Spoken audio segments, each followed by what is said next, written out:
अगर कर रहे हो चीज़ों को, क्लास से आ रहे हो तो अच्छी बात है, क्योंकि मैंने बताया ना पढ़ाई बहुत बोरिंग काम होता है, बट इसी बोरिंग काम से ही बहुत सी बढ़िया चीज़ें होती हैं।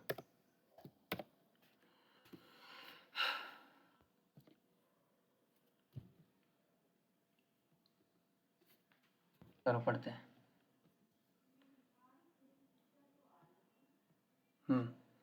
25 अक्टूबर, कल मैं क्लास नहीं ले पाया था, आज क्लास होगी तो शुरू करते हैं। देखो हमने क्या क्या पढ़ लिया था, एक बार रिवाइज कर लेते हैं जल्दी से। एक्सेलरेशन के बारे में हमने पढ़ा था। एक्सेलरेशन क्या होता है? एक ऐसी चीज़ जो वेलोसिटी में चेंज लाए, ठीक है, वेलोसिटी में चेंज देखने को मिले, वो एक्सेलरेशन कहलाता है, ठीक है।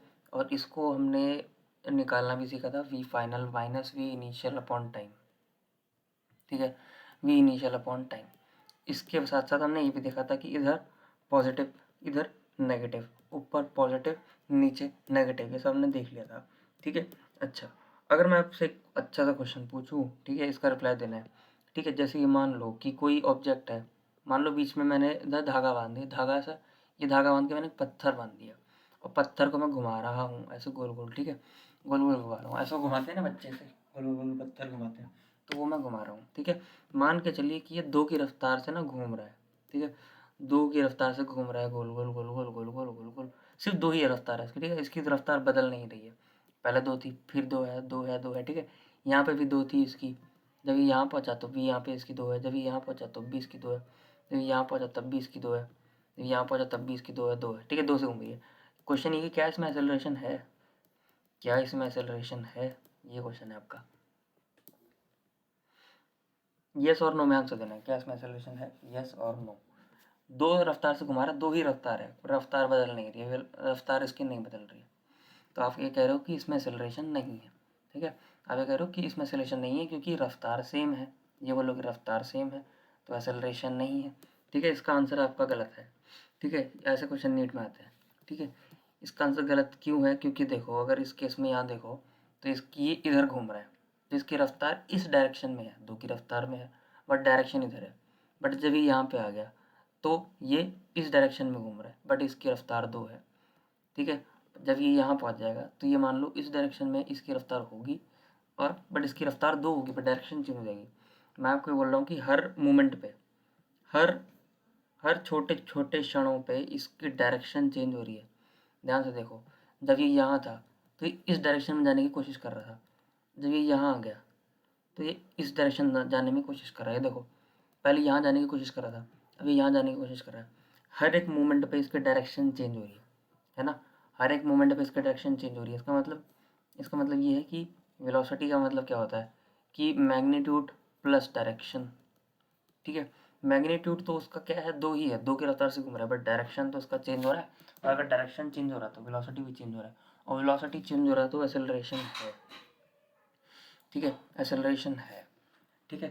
तो कांस्टेंट है, क्या कांस्टेंट है? मैग्नीट्यूड, मैग्नीट्यूड कांस्टेंट है, बट डायरेक्शन कांस्टेंट नहीं है, और अगर डायरेक्शन कांस्टेंट नहीं है तो वेलोसिटी भी कांस्टेंट नहीं है, यानी कि वेलोसिटी जो है चेंज हो रही है, हर हर एक मोमेंट पे वेलोसिटी चेंज, यहाँ पे भी वेलोसिटी अलग कुछ और है, जब यहाँ आई तो वेलोसिटी कुछ और है, ठीक है। यहाँ नहीं, यहाँ आई तो असाइनमेंट करना है, यहाँ आई तो वेलोसिटी कुछ और है, यहाँ आई तो वेलोसिटी कुछ और है, यानी कि हर मोमेंट पे वेलोसिटी कुछ और है।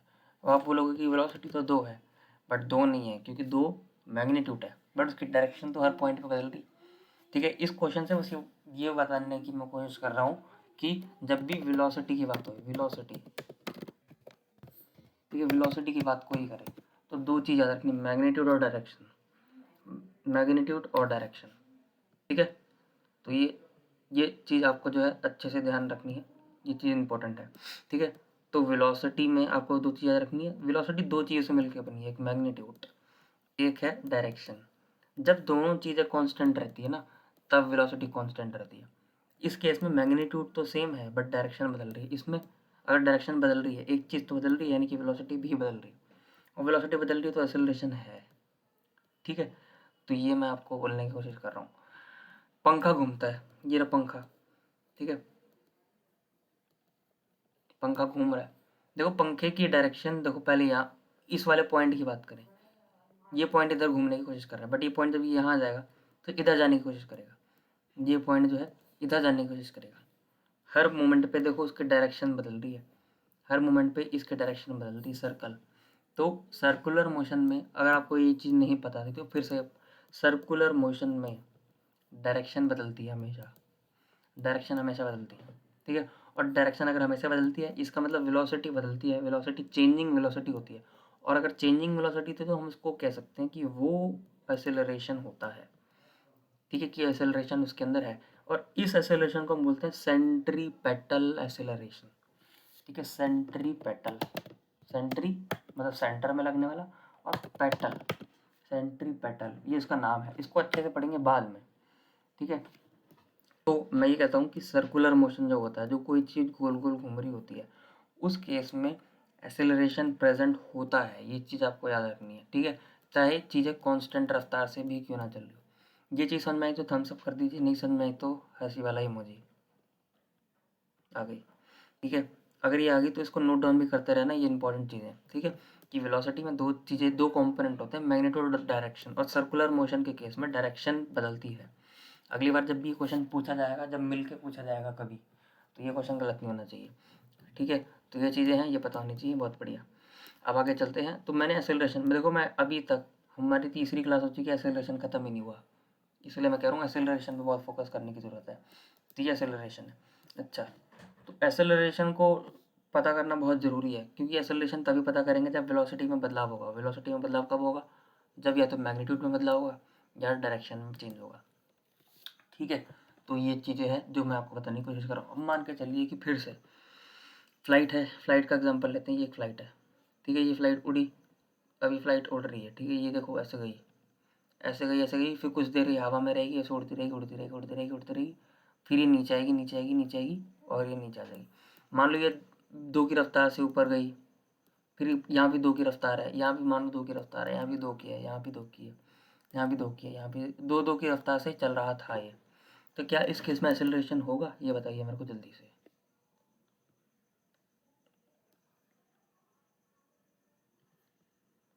यस, और एक्सेलरेशन होगा, ठीक है, होगा। क्यों होगा एक्सेलरेशन, मैं ये पूछ रहा हूँ। आंसर सही है, बट रीज़न क्या है?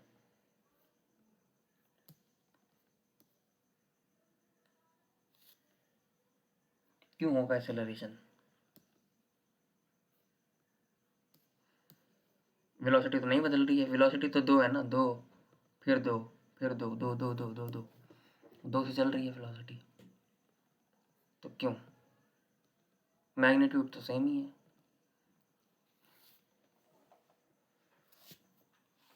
तो क्यों होगा? वेलोसिटी थोड़ी बदल रही है इस केस में, देखो वेलोसिटी 2 है, 2 है, 2 है, 2 है, 2 है, 2 है।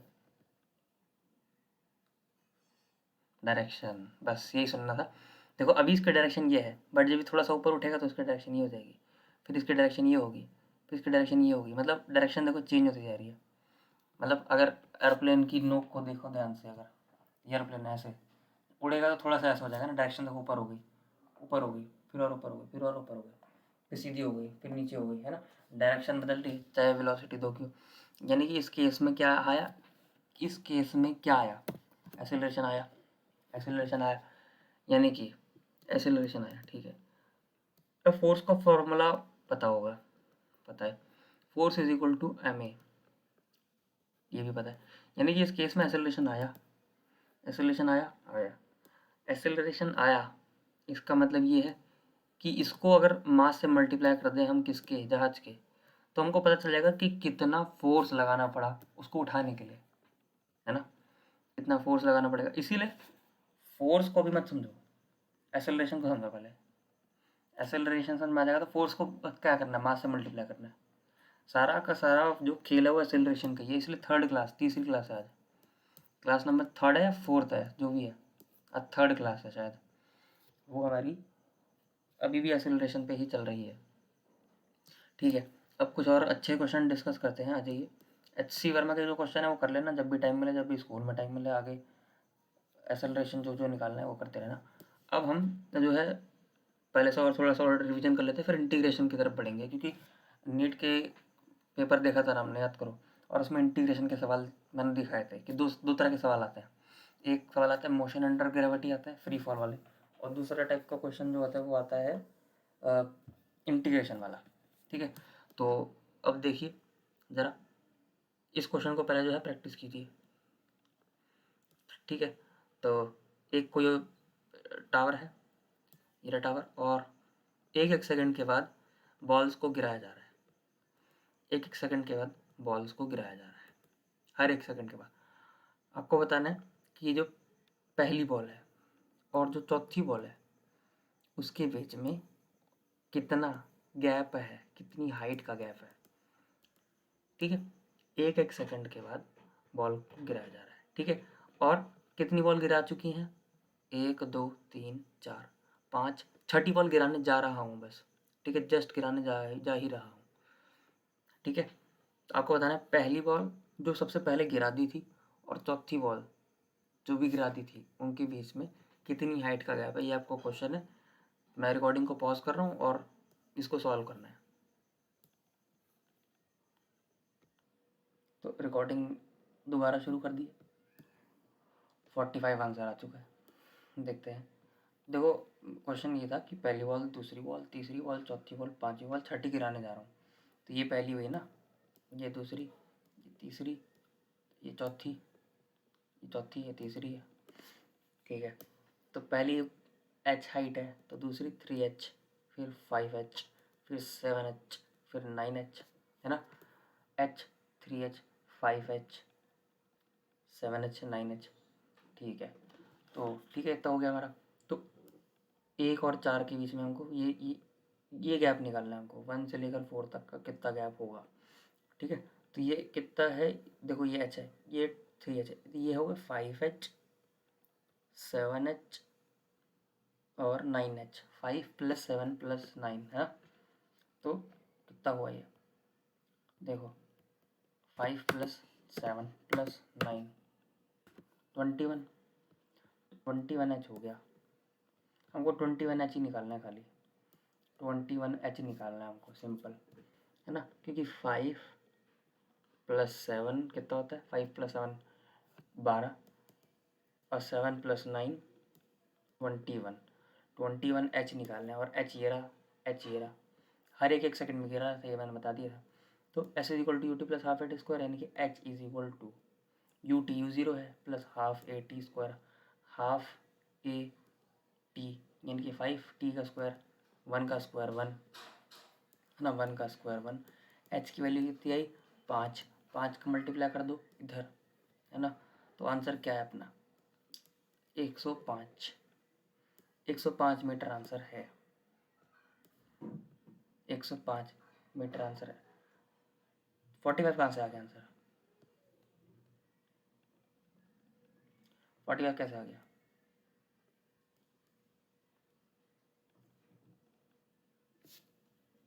45 तो आ ही नहीं सकता, 45 पूरा टोटल गलत आंसर है, 105 आंसर है।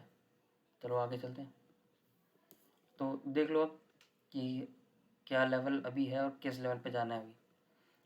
ठीक है, इस टाइप के क्वेश्चन जो हैं वो मान के चलिए कि आते होंगे लोगों को। ठीक है, हाफ लोगों को आते होंगे, हाफ लोगों को, और हाफ को नहीं आते होंगे।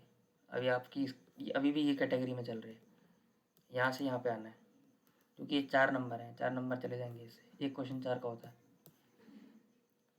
तो थोड़ा सा फोकस और चाहिए। अब देखो नया टॉपिक शुरू हो रहा है, इंटीग्रेशन। इंटीग्रेशन जो है एक नया चैप्टर शुरू हो रहा है, नया चैप्टर मतलब बोले तो नया टॉपिक शुरू हो रहा है। ठीक है, इंटीग्रेशन। अब पहले ये बता दीजिए कि इंटीग्रेशन करना आता है कि नहीं आता। यस या नो, आता है तो थम्स अप, नहीं आता तो हंसी वाला इमोजी। अच्छा नहीं आता है, ठीक है। तो मैं बता देता हूँ, मैं देखो बता दूंगा चीज़ें। इंटीग्रेशन करना नहीं सिखाऊंगा, वैसे थोड़ा बहुत बता दूंगा क्या होता है। देखो मेरे केस में बस आपको इंटीग्रेशन इतना पता होना चाहिए कि अगर x है और x का मान लो n लिखा है इसकी पावर, और इधर dx है और इसको इंटीग्रेशन कर रहा हूँ, ये सांप को इंटीग्रेशन कहते हैं। इसका मतलब मैं बताऊंगा, पहले इसका मतलब समझ लो। यानी कि कोई भी फंक्शन है एक्स एन, मान लो कुछ ऐसा लिखा हुआ है, और लास्ट में dx लगना ज़रूरी होता है। ठीक है, मेन ये होता है, ये फालतू चीज़ होती है, और इसके आगे सांप लगाते हैं। इस सांप का मतलब क्या होता है कि इंटीग्रेट कर दो। सांप का मतलब होता है इंटीग्रेट कर दो। इसका आंसर क्या आता है ना, बस फॉर्मूला रट्टा मार लो अभी के लिए, बाद में कैसे क्या हो रहा है, ये होता क्या है, ये सब मैं बाद में बताऊंगा। इसका फॉर्मूला होता है एक्स की पावर n+1 अपॉन n+1। ठीक है, अभी के लिए रट्टा मारो उसको।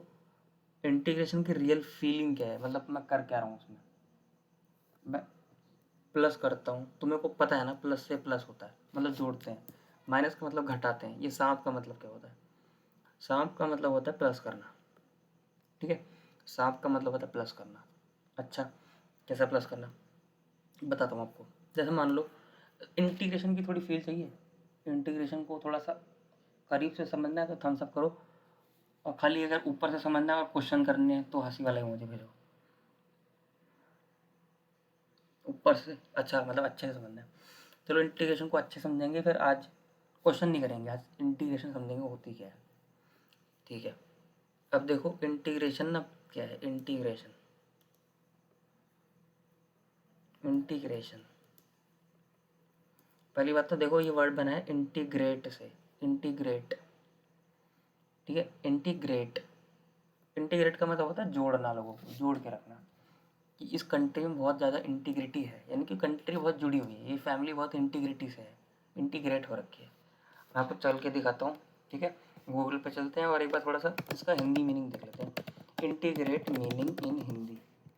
ठीक है, इंटीग्रेट मीनिंग इन हिंदी, तो क्या मतलब है, एकीकृत, यानी कि मतलब एक कर देना ना, जोड़ देना, एकीकृत लिखा है, एकाकृत कर देना, इंटीग्रेट कर देना, यूनिफाई कर देना, देखो यूनाइट कर देना, सबको यूनाइट कर दिया, जोड़ दिया।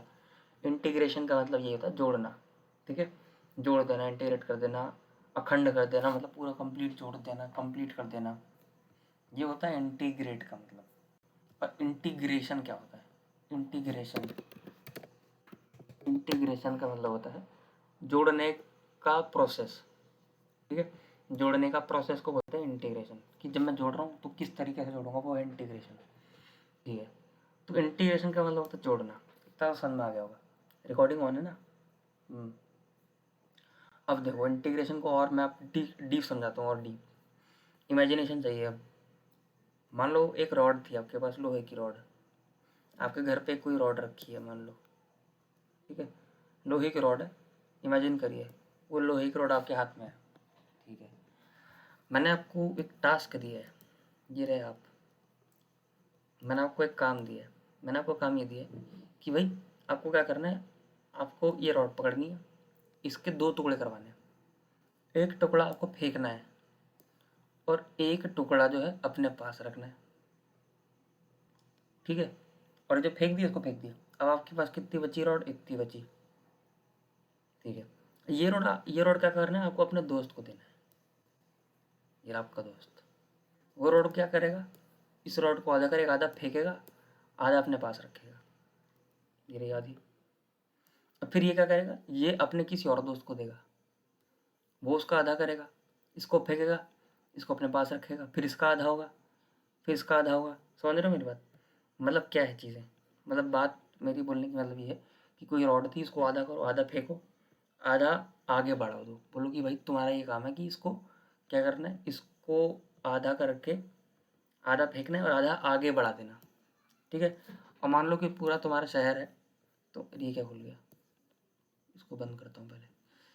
और मान के चलो पूरा तुम्हारा शहर है, पूरे शहर में ना एक लाइन लगी हुई है, ये शहर के लोग हैं, और इमेजिन करो पूरे शहर में जो है लाइन लगी हुई है, ऐसे लाइन लगी हुई है लोगों की, और सबके पास रॉड आ रही है, रॉड आ गई सबके पास, लोगों ने आधी करी, आधी फेंकी, आधी पीछे वाले को दे दी, फिर इसने क्या करी, आधी करी, आधी पीछे वाले को दे दी, फिर आधी करी, आधी फेंकी, आधी पीछे वाले को दे दी। ऐसा करते करते करते करते जो आखिरी बंदे पे जो रॉड पहुंचेगी वो कितनी छोटी होगी बताओ, आधे बंदे जो सबसे आखिरी में लाइन में खड़ा है, और वो आखिरी में जो सबसे खड़ा है, जब उसके पास रॉड वो पूछेगी तो कितनी छोटी होगी बताइए।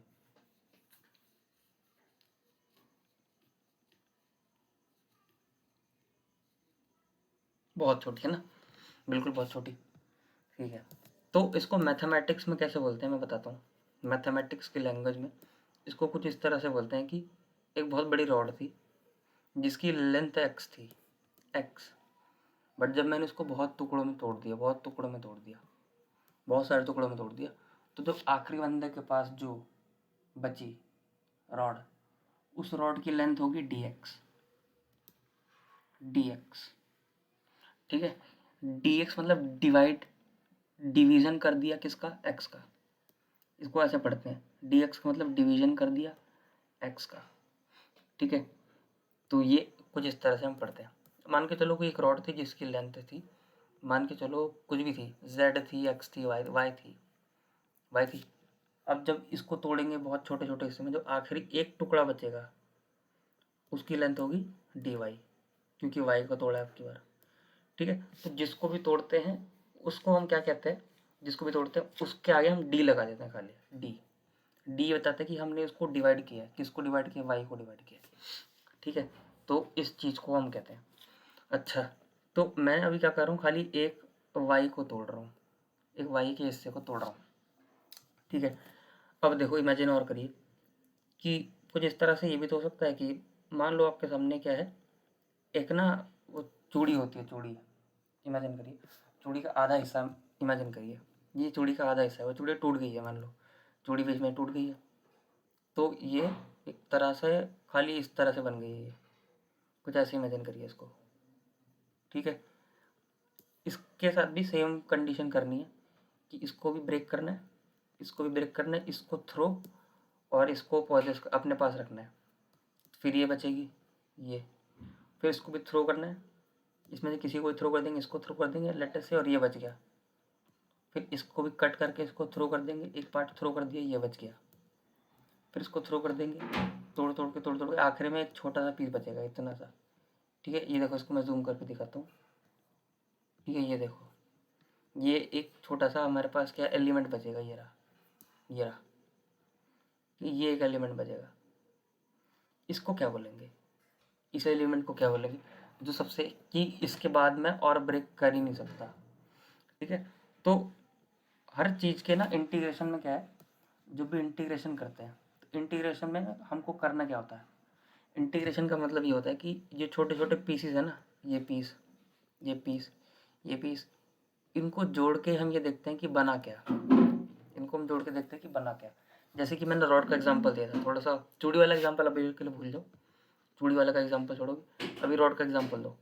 रॉड का एग्जांपल में जैसे कि मैंने ये छोटा सा पीस लिया, ये छोटा सा पीस मान लो आपके पास है, ठीक है, आपके जेब में ये छोटा सा पीस रखा हुआ है, बहुत छोटा सा पीस है, बहुत छोटा सा पीस है।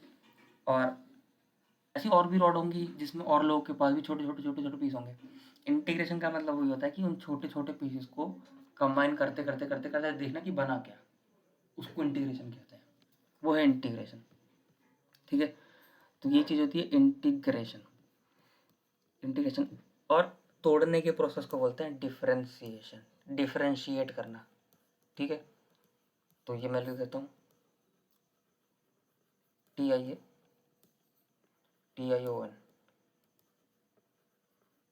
ये स्पेलिंग है,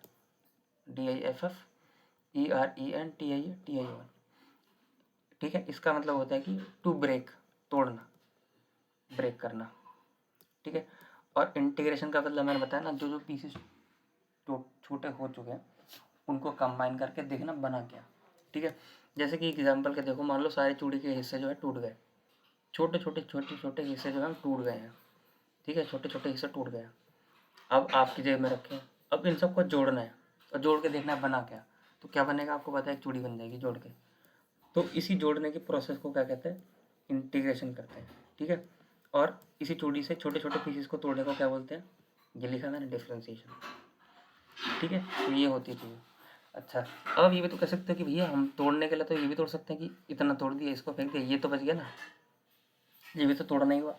नहीं, हम जो इंटीग्रेशन डिफरेंशिएशन पढ़ते हैं इसमें बहुत छोटा, बहुत छोटा हिस्सा तोड़ना होता है, बहुत छोटा। वो बहुत छोटा कितना होता है, कितनी लेंथ का होता है, 1 सेंटीमीटर का होता है, नहीं, या 0.1 सेंटीमीटर का होता है, नहीं, वो कितनी लेंथ का होता है, वो dx का होता है। अच्छा, dx लेंथ कितनी बड़ी होती है, कितनी बड़ी होती है, वो अप्रॉक्सीमेटली 0 के बराबर होती है। dx जो होती है ना वो 0 के बराबर होती है, 0 लेंथ के बराबर, बहुत छोटा, ठीक है। और dy भी बहुत छोटा, ऐसे, ठीक है। तो ये ऐसे कुछ होता है। अब मान लो कोई एंगल है, किसी भी चीज़ को तोड़ना होता है ना, उसके आगे डी लगा देते हैं। जैसे आपको पता है ये थीटा होता है, इसका मतलब पता है ना, ये जो गोल मैंने बना दिया इसको ना थीटा कहते हैं, और थीटा का मतलब होता है एंगल। मान के चलिए कि आपके सामने 90 है, 90 क्या होता है, एक एंगल होता है, आपको पता है 90 डिग्री होता है। अगर मैं इसके आगे डी थीटा लगा दूँ, डी थीटा, तो इससे आप इमेजिन कर पा रहे हो कि ये जो 90 डिग्री है मतलब बहुत 90 डिग्री कुछ था। आप सोचोगे ना 90 डिग्री कुछ था, बट मैंने इसको इतना तोड़ा, इस एंगल को इतना तोड़ा, इतना तोड़ा, छोटे छोटे पीस में तोड़ता गया कि ये एंगल बहुत छोटा हो गया, इतना छोटा। अब ये डी थीटा हो गई है, जो नीचे ना ये डी थीटा है ना, क्योंकि जैसे इमेजिन करो ये कितना होता है 30, ये कितना होता है 60, ये कितना होता है 90, यानी कि ये 90 है, थोड़ा कम करो तो ये क्या है 60, थोड़ा और कम करो ये क्या है 30, और कम करते जाओ, कम कम कम, एकदम बहुत छोटा हो जाएगा ना, तो वो क्या होगा डी थीटा होगा, डी थीटा। तो मैं ये करूँ, कोई भी चीज़ को तोड़ने को डी कहते हैं, डिफ्रेंसिएशन, ठीक है, टूट गई वो चीज़ें। तो डी थीटा का मतलब क्या है, एंगल तोड़ दिया। डी एक्स का मतलब क्या है कि एक्स डायरेक्शन में कुछ तोड़ दिया, और डी वाई का मतलब सिंपल कि वाई डायरेक्शन में कुछ तोड़ दिया। डी जेड का मतलब क्या होगा कि जेड डायरेक्शन में मैंने कुछ तोड़ दिया, ठीक है। तो ये चीज़ होती है। अच्छा, एक वॉल्यूम है आपके सामने, कोई वॉल्यूम, वॉल्यूम तो पता होता है ना क्या होती है वॉल्यूम। तो कोई कंटेनर है, मान लीजिए कंटेनर है ये मेरे पास, इसका कोई वॉल्यूम होगा, ये सिलेंडर है मान के चलिए, इसका कोई ना कोई वॉल्यूम होगा। इस वॉल्यूम को छोटा करते जाओ, थोड़ा थोड़ा थोड़ा थोड़ा थोड़ा, बहुत छोटा, एकदम बहुत छोटा कंटेनर बनाओ, क्योंकि बड़ा कंटेनर है, छोटा सा कंटेनर बनाओ, उसकी वॉल्यूम कितनी होगी डीवी। क्या किया, डिवाइड कर दिया किसको, वॉल्यूम को, ठीक है। तो ये सब चीज़ें काम आएंगी आगे, याद रखिएगा, ठीक है। अब मेरी बात आप समझिए, क्योंकि इंटीग्रेशन समझ में आ गया अगर, तो आपको चीज़ समझ में आ जाएंगी बहुत कुछ। इंटीग्रेशन समझ में नहीं आता लोगों को, तो ये इंटीग्रेशन होता है। इंटीग्रेशन का मतलब सिंपल ये है कि छोटे छोटे जो हिस्से हैं उनको कंबाइन करते करते करते करते कंबाइन करते करते बड़ा फिगर बनाओ और देखो कि बना क्या, ठीक है। तो ये चीज़ें ज़रूरी होती है इंटीग्रेशन के केस में। हमको इंटीग्रेशन की फील अगर समझ में आ जाएगी ना, फीलिंग की क्या हो क्या रहा है, उससे क्वेश्चन तो बहुत आराम से हो जाएंगे। तो फीलिंग जो है बहुत ज़रूरी है, तो ये चीज़ें होती है हमारी। अच्छा, तो ये हमारा इंटीग्रेशन का जो है मामला है। अब मैं आपको कुछ चीज़ दिखाता हूँ, ठीक है। मैं आपको कोई जैसे इंटीग्रेशन मैंने सर्च कर दिया, ठीक है। आप भी कभी अपने इंटरनेट पे सर्च करोगे ना इंटीग्रेशन, इंटीग्रेशन सर्च करोगे तो आपको ना कुछ कुछ देखिए, ये डायग्राम देखोगे ना, गंदे गंदे डायग्राम से दिख जाएंगे ये, ठीक है। ये क्या है अभी इसके बारे में समझेंगे, ये क्या है, ये क्या बोल रहा है, ठीक है, ये क्या बोलना चाह रहा है, इसके बारे में अभी हम जो है सही से समझेंगे कि क्या है। पर उससे पहले, इंटीग्रेशन से पहले मैं आपको बताता हूँ एरिया अंडर कर्व, ठीक है। एक चीज़ मैं आपको बताने की कोशिश करता हूँ, एरिया अंडर कर्व इंटीग्रेशन। एक मैं फोटो दिखाने की कोशिश कर रहा हूँ, ठीक है। देखिए देखिए, कोई फोटो जो है मैं आपको दिखाने की कोशिश कर रहा हूँ, इसमें है अभी या नहीं है, देखते हैं। हाँ, जैसे कि वैसे इससे भी हो जाएगा और इससे भी हो जाएगा, और इससे हो जाएगा। जैसे ये देखिए, ये देखिए, ठीक है, ये एकदम परफेक्ट चीज़ है जिसको मैं समझाना चाह रहा हूँ। ध्यान से देखिए इस चीज़ को, इस कर्व को ध्यान से देखिए, ठीक है। अब आप सोचोगे कि कर्व में को आता ही नहीं, कर्व क्या होता है, अरे बस डायग्राम है, ठीक है, डायग्राम है। मैं आपको बोल रहा हूँ कि इसका ना एरिया निकालना है, ये इसका एरिया निकालना है, ठीक है। जो नीला नीला दिखा ना, नीला नीला, समझ में आ रहा होगा, नीला नीला, ये अभी बीच में जो रेक्टेंगल बन रहा है इसको भूल जाइए अभी के लिए कि कुछ बना है। मैं आपको कह रहा हूँ कि नीला नीला है, इसका एरिया निकालना है। आप बोलोगे भैया एरिया तो मेरे को ना स्क्वायर का आता है, खाली लेंथ इंटू ब्रेथ, कुछ ऐसे निकालते हैं, स्क्वायर इंटू स्क्वायर, या एरिया ऑफ सर्कल आता है मेरे को पाई आर स्क्वायर। बट ये है क्या, ये अजीब सा फिगर बन रखा है, ये क्या है, मतलब ये स्क्वायर भी नहीं है, ये रेक्टेंगल भी नहीं है, ये सर्कल भी नहीं, कुछ है ही नहीं। तो मैं बोलूँगा भाई ये कुछ तो है ना, कुछ तो है कि भाई आप खुद मान के चलिए, थोड़ा सा इमेजिन करिए भाई मेरे साथ, थोड़ी इमेजिनेशन स्ट्रांग रखिए। मान लो कि कोई इंजीनियर होता है, वो इंजीनियर मान लो सिविल इंजीनियर है, और उसको पता है कि मान लो एक ब्रिज है, इमेजिन करो एक ब्रिज है, ठीक है। कुछ ब्रिज ना वो लोग ऐसे बना रहे हैं ऐसे, तो वो देखना चाहते हैं कि कितना एरिया वो घेर रहा है, वो जो ब्रिज है वो कितना एरिया घेर रहा है। तो मान के चलिए ये एरिया है और नीचे ना नदी है, ए बी के नीचे से नदी जा रही है, नदी, और ये जो है एक ऐसे मैंने ब्रिज बना दी, थोड़ा सा इमेजिन करिए। तो एरिया तो निकालना पड़ेगा ना इसका, बट इंजीनियर के सामने दिक्कत ये आ जाएगी कि इंजीनियर ये बोलेगा कि ये ना तो एरिया, ये ना तो स्क्वायर है, ना तो ये रेक्टेंगल है, ना ये मेरे को सिलेंडर दिख रहा है, कुछ तो है ही नहीं है, तो इसका एरिया मैं निकालूं कैसे, है ना। बट एरिया निकालना भी जरूरी है, क्योंकि एरिया निकालेगा तभी तो गाड़ियाँ उस पर जाएंगी, गाड़ियाँ चल पाएंगी, तभी तो वो कैलकुलेट करेगा इतना एरिया है, इतनी गाड़ियाँ जाएंगी, कितना प्रेशर मेरे को देखना है, एरिया निकालना बहुत जरूरी है। अच्छा, तो इंजीनियर के सामने दिक्कत आ गई कि एरिया कैसे निकालें। अब इंजीनियर की सॉल्यूशन देने के लिए आए थे न्यूटन। न्यूटन का नाम सुना होगा आप लोगों ने, साइंटिस्ट हैं न्यूटन, न्यूटन, ठीक है। न्यूटन साहब का नाम आपने सुना होगा, ये है अपने न्यूटन साहब, यूरोप में इनका जन्म हुआ था।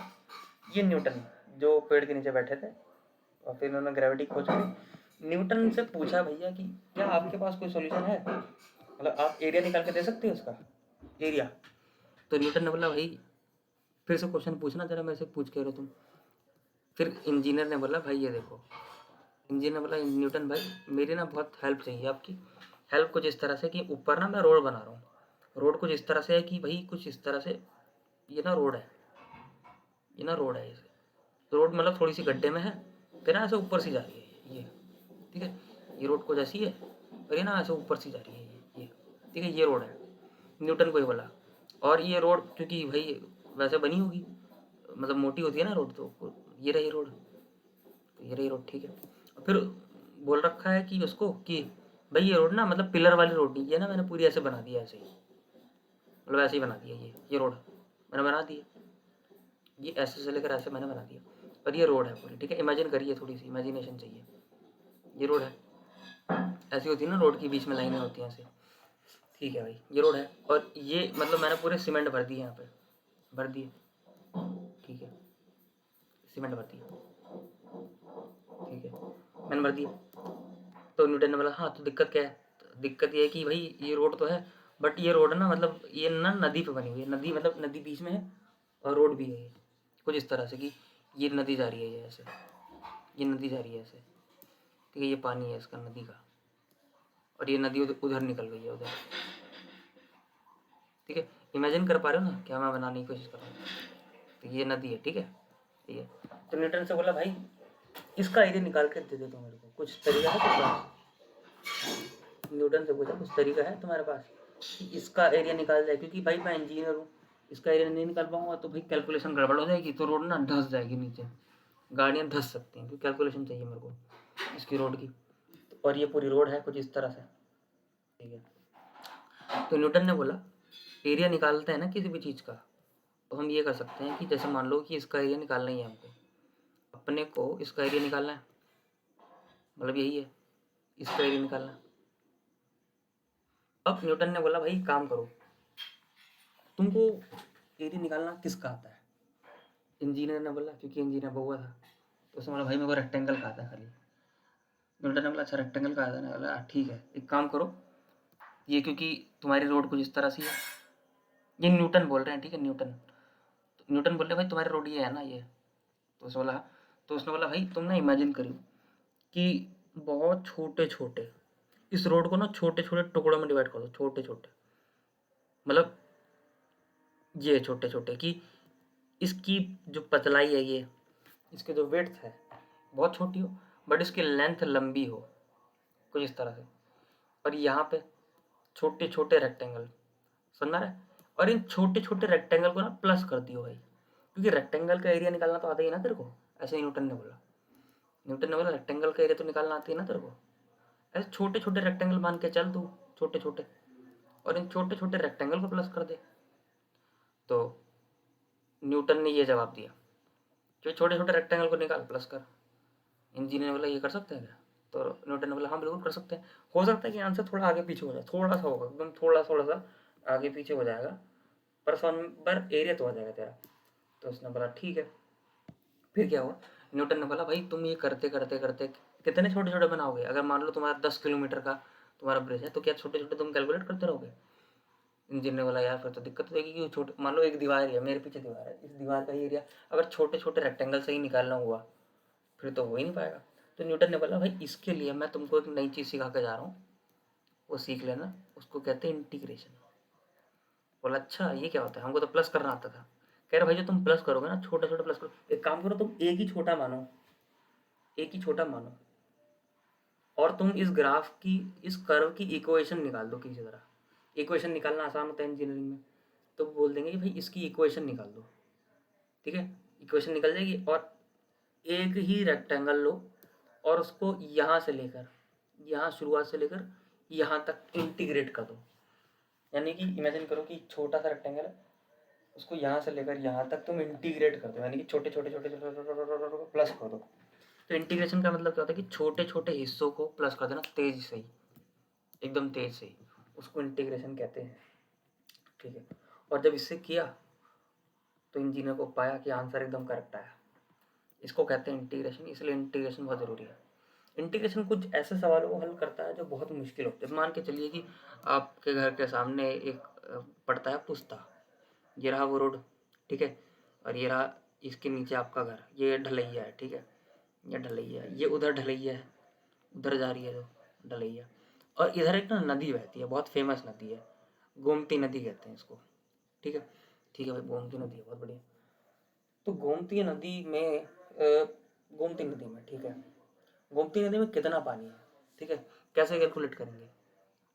अब उसमें हम मिलीमीटर लगाएंगे तो नहीं कुछ, कि कितना जो है पानी है गोमती नदी में, कैसे कैलकुलेट करेंगे, ठीक है। करना वैसे मुश्किल है, करना मुश्किल है वैसे, बट कुछ कोशिश की जा सकती है कि करना मुश्किल, क्योंकि पता नहीं ना कि मान लो ये नदी है, ये नदी के नीचे का है, हो सकता है कि कुछ कहीं कूड़ा भरा हो, कहीं पत्थर रखा हो, है ना, हो सकता है। बट इंजीनियर क्या करता है ना, जो पानी है ये पानी चलता जा रहा है, चलता जा रहा है, और ये नीचे जो है ज़मीन है, तो इंजीनियर क्या करता है, इंजीनियर खाली इतने का जो है, इतने रेक्टेंगल का खाली इतना सा एकदम छोटा सा हिस्सा, मतलब जिसकी लेंथ कितनी होगी dx और इसकी ये लेंथ होगी y, खाली इसका एरिया निकालते हैं और उसको यहाँ से लेकर जहाँ तक वो जा रही है, कानपुर तक, जहाँ तक भी जा रही है वहाँ तक इंटीग्रेट मार सांप लगा देते हैं, एक सांप। इसका मतलब कि छोटे छोटे रेक्टेंगल प्लस हो जाएंगे आगे जब तक जुड़ती, क्योंकि भाई छोटा छोटा ऐड करना मुश्किल है ना, छोटा छोटा वॉल्यूम ऐड करना मुश्किल है, इसलिए वो लोग सांप लगाते हैं और नदी का पानी पता कर लेते हैं कितना। और ये चीज़ इतनी बढ़िया है कि जितनी भी हमारी फ्लाइट्स उड़ रही हैं ना, हमारी फ्लाइट उड़ रही हैं, आपको पता है हमारे शिप्स चल रहे हैं, समुद्र में शिप चल रहे हैं, पता होगा आपको। समुद्र के नीचे सबमरीन सुना है, सबमरीन होती है एक चीज़, ये रही सबमरीन, कुछ इस तरह से सबमरीन है, ये रही समुद्र के नीचे चल रही सबमरीन, चल रही है। पूरी दुनिया ऐसे ही काम कर रही है, क्योंकि हमको थोड़ी पता, हम कैलकुलेट करने थोड़ी बैठे हैं कि एक एक छोटी छोटी चीज़ को प्लस करेंगे, और प्लस नहीं करना आ रहा, क्योंकि हमको खाली एरिया निकालना था स्क्वायर का, रेक्टेंगल का, सर्कल का, क्योंकि रियल लाइफ में सर्कल स्क्वायर ये सब नहीं होता, ठीक है, सर्कल स्क्वायर ये सब नहीं होता, इसीलिए ये चीज़ें ज़रूरी हैं, ठीक है। इसलिए हमको ये चीज़ जो है कैलकुलेट करना ज़रूरी होता है इंटीग्रेशन से। अब जो है मैं वापस जाता हूँ, अब मैं आपसे ये पूछना चाहता हूँ कि समझ में आया है इंटीग्रेशन क्या होता है या नहीं आया, आया तो थम्स अप, आ गया, ठीक है। तो ये यही इंटीग्रेशन है, और इंटीग्रेशन का जो जन्म दिया था वो इन्होंने दिया था, इंटीग्रेशन को इन्होंने बनाया था, इनका नाम है न्यूटन, ठीक है। तो कोई पूछे न्यूटन क्या थे, तो न्यूटन आपको पता है कि न्यूटन ने लॉ तो दिए थे 3 लॉ, बट इंटीग्रेशन की शुरुआत यहाँ से हुई थी, ठीक है।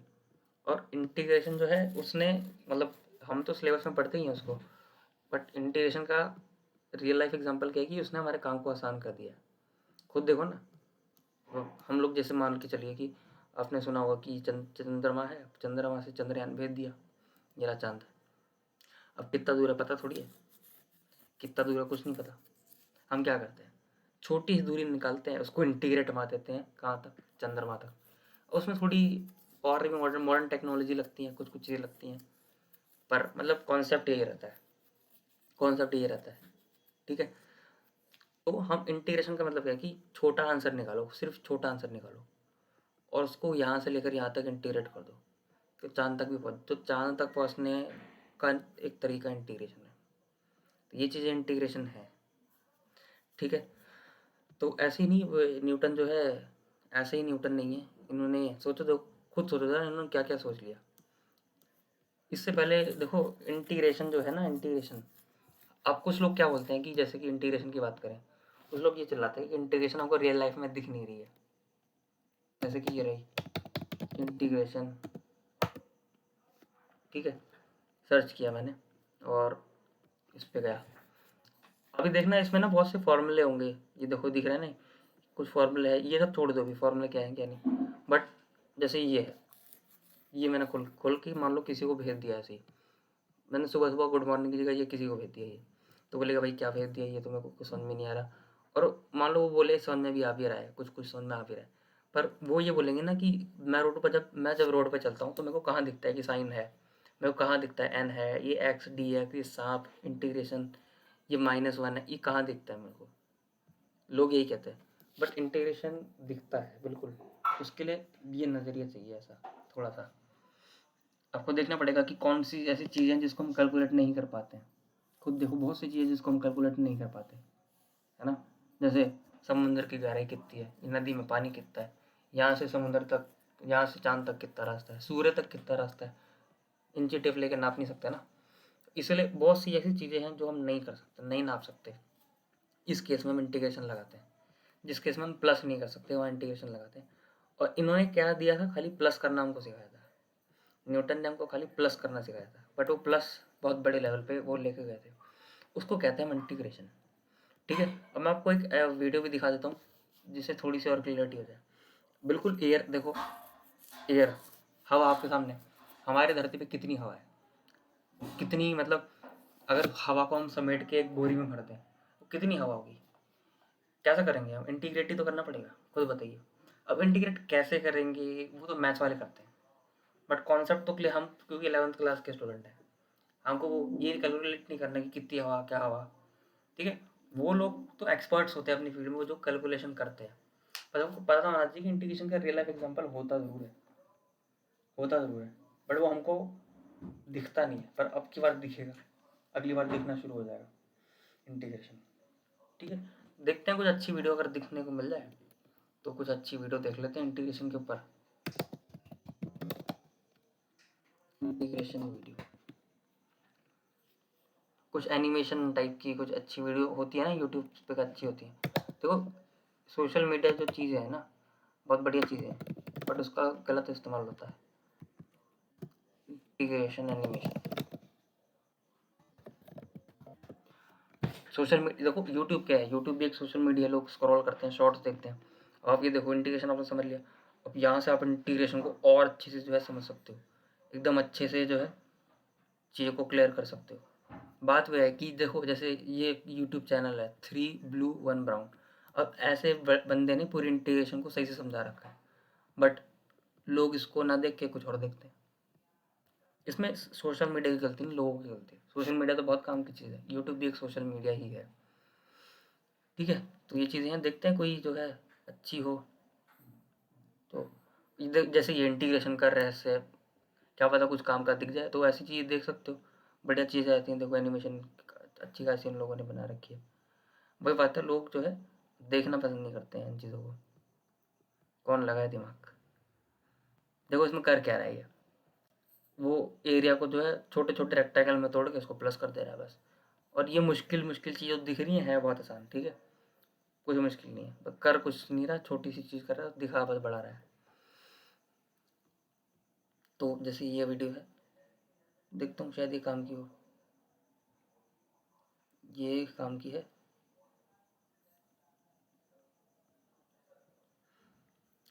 हाँ, अब मैं ये वाली वीडियो चला रहा हूँ, ठीक है,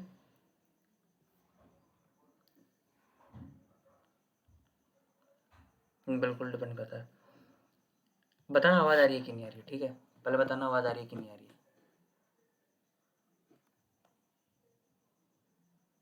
आवाज़ नहीं आ रही तो बताना, ठीक है। अभी चालू नहीं हुआ है वैसे, जब चालू हो जाएगा तब, क्योंकि जहाँ से इंटीग्रेशन मैंने सीखा, एक बार तुम भी वहाँ से एक बार देख लो। मान लो कि एल दूरी, आवाज़ आई, 1 मीटर है, कितनी है? आवाज़ आई।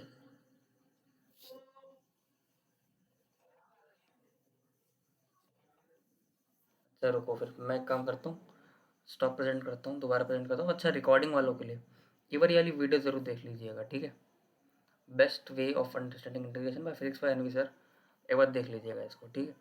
तो मैं वैसे रिकॉर्डिंग बंद कर रहा हूँ क्योंकि क्लास वैसे ओवर हो चुकी है। इंटीग्रेशन समझना था बस। नेक्स्ट क्लास में इंटीग्रेशन आज समझाया, बस नेक्स्ट क्लास में थोड़ा सा क्वेश्चन और करेंगे।